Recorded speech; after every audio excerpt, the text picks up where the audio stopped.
programmer tunanetra, kenapa tidak?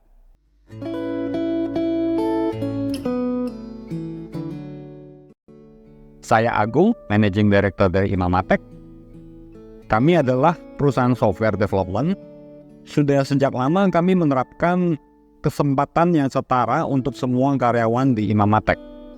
Nah, pada awalnya kami mulai dari tidak membedakan antara sara, suku, agama, dan ras, kemudian usia, pendidikan, bahkan senioritas, ya, gelar. Kami mulai dari situ. Kemudian setelah kami berjalan beberapa tahun, kami mulai menantang belief kami. Apakah hanya sebatas itu saja? Dan kami mulai melihat membuka kemungkinan untuk menggunakan para pekerja penyandang disabilitas. Nah, awalnya hal tersebut bukan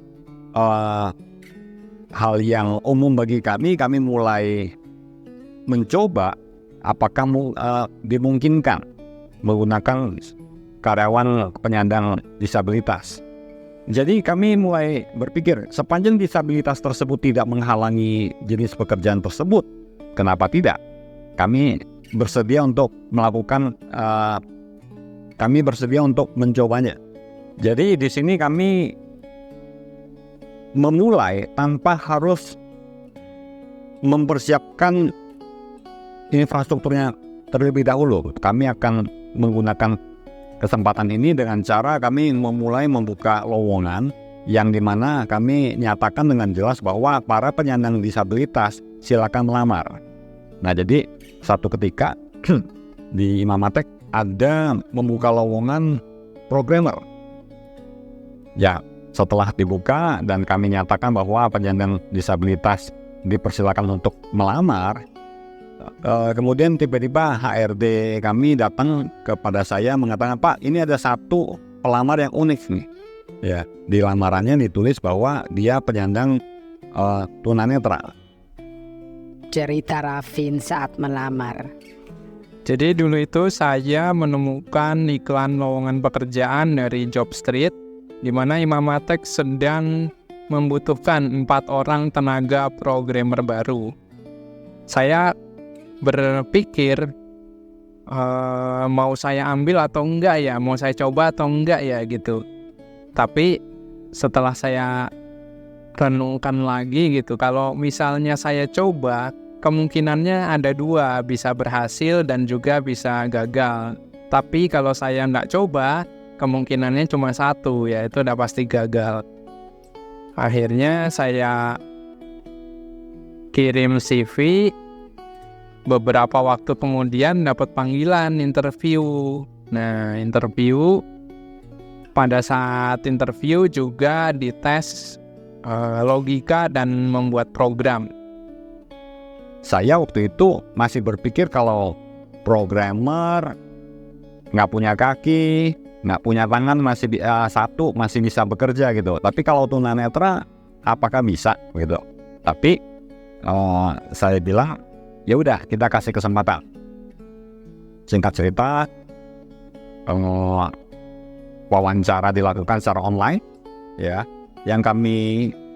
pertanyaan pertama yang saya tanyakan adalah bagaimana cara dia untuk membaca atau membuat program. Ya, dia jelaskan bagaimana caranya. Kemudian saya tes logika, dan ternyata logikanya bisa. Nah, saya tidak langsung percaya, kemudian saya berikan tes lanjutan. Saya kasih waktu beberapa hari untuk dia kerjakan, dan hasilnya adalah ternyata bisa. Ya. Nah, jadi di tes ini kami tidak memberikan tes-tes yang bersifat visual ataupun hal-hal yang tidak relevan dengan pekerjaan sebagai seorang programmer. Jadi hanya tes kemampuan logikanya saja. Nah, kemudian waktu berlanjut, masuk ke masa percobaan. Karyawan tersebut yang bernama Rafin, dia mulai kami kasih training. Ya, training tentang programming, dalam hal ini JavaScript. Nah, awal-awalnya Rafin sedikit kesulitan untuk mengikuti training ini, bukan karena dia tidak mampu, tapi karena materi-materi training yang diberikan ini lebih bersifat visual, sehingga yang bersangkutan agak kesulitan untuk mengikuti materi training ini. Setelah saya mendapati bahwa dia sedikit tertinggal, kami menyesuaikan materi training kami biar lebih deskriptif dengan pendampingan yang ada, dan akhirnya setelah dikasih kesempatan, yang bersangkutan sudah mulai bisa ikutin. Ya, saya bilang ke Raffin, sepanjang Anda masih tidak nyerah, saya tidak akan menyerah gitu. Yang bersangkutan terus berusaha keras untuk belajar, dan akhirnya sampai saat ini yang bersangkutan sudah bisa mengikuti, dan bahkan kinerjanya pun nggak kalah dengan programmer yang lain gitu. Kesulitan apa saja yang dialami Raffin saat menjadi seorang programmer? Seorang programmer itu sehari-harinya kerja di depan komputer, menuliskan coding untuk menghasilkan program berupa aplikasi atau software yang nantinya bisa dipakai oleh banyak orang. Dan kerjaannya itu banyak menggunakan logika atau pikiran kita untuk membangun sebuah algoritma. Ibaratnya kita sedang berkomunikasi dengan mesin atau komputer. Di dalam sehari-hari juga seringkali menemukan adanya bug atau error. Namun sampai sekarang itu ada aplikasi-aplikasi yang kami gunakan, tools-tools tertentu yang masih belum aksesibel, sehingga ketika kami ingin membuka misalnya network, DevTools, nah itu masih perlu untuk adanya bantuan dari orang yang awas atau yang non-disabilitas gitu. Dulu waktu baru pertama kerja di sini, ada training seputar bahasa pemrograman yang dipakai. Nah itu tuh penjelasannya masih lebih banyak ke hal-hal yang berbau visual. Nah sehingga menjadi tantangan tersendiri juga untuk saya bisa mengikuti training tersebut. Tapi dari Imamatek kemudian ada penyesuaian di mana penjelasannya itu dirubah sehingga lebih deskriptif, dan dengan begitu saya bisa mengikuti training tersebut dengan baik. Di sini kita juga diajari bagaimana membuat algoritma yang baik sehingga program yang dibuat itu bisa berjalan sebagaimana mestinya. Nah ini juga menjadi satu tantangan tersendiri waktu di awal-awal, tapi makin kesini makin belajar hal baru juga di sini. Bagaimana cara Raffin bangkit dan solusi atas kesulitan yang didapat? Jadi untuk menghadapi setiap kendala yang ada itu biasanya saya membaca artikel dari internet gitu, bagaimana sih langkah-langkah yang bisa dilakukan. Nah, misalnya untuk mengetahui fungsi-fungsi tertentu dalam bahasa pemrograman. Nah, selain itu juga kalau ada kendala juga sering minta konsultasi dengan rekan kerja yang lain. Jadi kita di sini saling sharing, dan teman-teman juga alhamdulillah support, mau membantu juga apabila saya menjumpai kendala seperti yang tadi sudah disebutkan gitu ya, kayak misalnya pengen pindah ke network dari DevTools, nah itu, atau menggunakan tools-tools yang belum akses, nah itu juga teman-teman di sini tuh suka bantu juga gitu. Dalam dunia kerja itu yang terpenting adalah komunikasi. Jadi ketika kita misalnya menjumpai kesulitan dan mentop gitu, solusinya belum nemu, ya kita bisa tuh minta bantuan teman atau tanya ke teman, minta informasi bagaimana sih cara menyelesaikan hal ini gitu. Nantinya kita dari apa yang kita dapat bisa kita terapkan dalam pekerjaan-pekerjaan berikutnya. Komentar rekan kerja Raffin. Oke, kalau menurut saya Mas Raffin sebagai programmer itu udah keren banget. Dan hasilnya juga oke. Jadi saya menilai ini berdasarkan dari hasil kerja sebelumnya. Sebelumnya ada tugas yang dipegang oleh Mas Rafin, kemudian dialihkan kepada saya, dan saat itu tugas yang dipegang oleh Mas Rafin itu juga cukup kompleks, dan beliau bisa menyelesaikan itu dengan baik, dan hasilnya juga oke gitu. Di sini saya melihat bahwa hambatan yang dimiliki oleh Mas Rafin itu tidak menghalangi dia untuk bisa berkarya secara maksimal gitu. Dan sejauh ini saya melihat Mas Rafin juga udah meningkat banget, mungkin karena keinginan belajar yang masih tinggi dan ingin terus meningkatkan skill programmingnya, terus didukung oleh perusahaan yang membantu dalam pengembangan diri Mas Rafin. Jadi sehingga Mas Rafin sendiri bisa perform secara maksimal untuk bisa berkarya, menghasilkan produk atau jasa yang bermanfaat bagi orang banyak gitu. Keren banget. Buat saya, satu kata untuk Mas Rafin ialah luar biasa. Karena tidak semua orang memiliki kemampuan seperti Mas Rafin. Apalagi beliau memiliki keterbatasan sehingga dia mampu menjadi seorang programmer. Karena belum tentu orang yang mempunyai fisik normal, dia mampu bekerja sebagai programmer. Mas Rafin menurut saya sebagai programmer yang luar biasa sih, walaupun memiliki keterbatasan, tapi semangat belajarnya tuh tinggi. Apalagi beliau bisa memahami walaupun tidak dijelaskan secara visual. Dan ini jadi contoh sih buat kita dan buat saya juga kalau misalkan ada tantangan, kesulitan tuh nggak mudah menyerah gitu.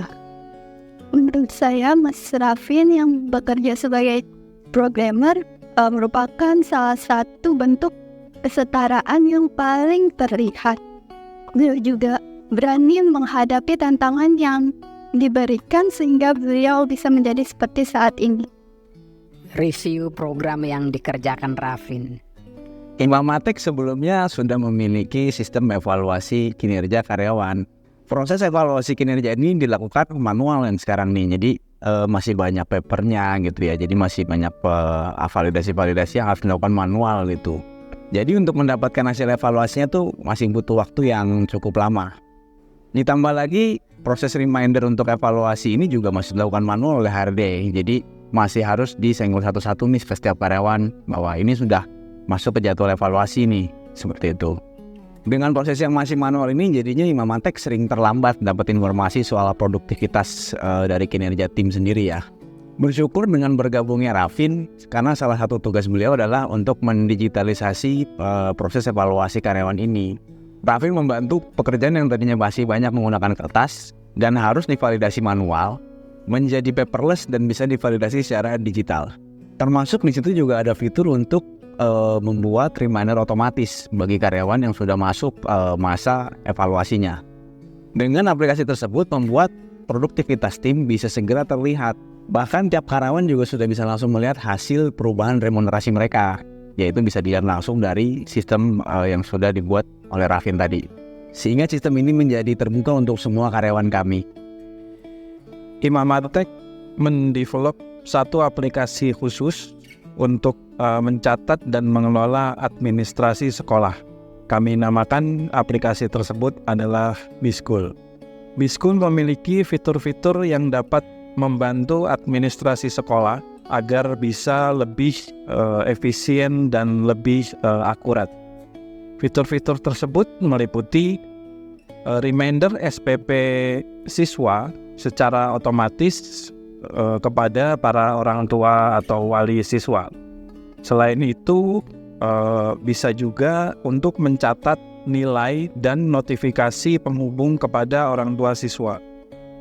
Yang terakhir adalah aplikasi Biskul ini bisa terintegrasi dengan software akuntansi, sehingga bisa mencatat laporan keuangan secara real time.